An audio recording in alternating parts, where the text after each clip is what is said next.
აი მე მინდა გაჩვენოთ ჩემი შვილი როდესაც მოდის სკოლიდან გზაზე რა ხდება. აი ეს ჭანჭრობი არის სკოლასთან საკმაოდ ახლოს. ძალიან ბევრი პატარა ბავშვი გამოივლის აქ. სად გვაქვს იმის გარანტია, რომ რომელიღაც ცნობის მოყვარე პატარა ბავშვს არ გაუჩნდება სურვილი, მაგალითად მოხტუნავე ბაყაყები არ დაიჭიროს, ან რაღაც არ მოიფიქროს ისეთი, რაც მისი ცოცხლე საფრთხეს შეუქმნის.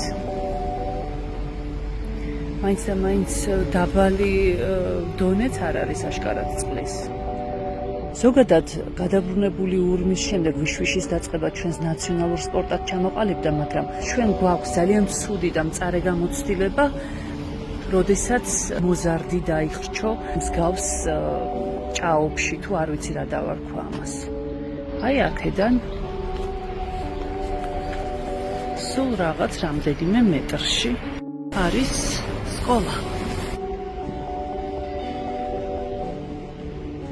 სხვადასხვა როგორც ვიცი, მშობელთა ნაწილმა დაწერა განცხადება, ხელიც მოაწერეს და მიმართეს ადგილობრივ თვითმმართველობის ორგანოს, რომ მოაგვაროს ეს პრობლემა. თუმცა ჯერჯერობით, როგორც ხედავთ, არაფერი არ მოგვარებულა.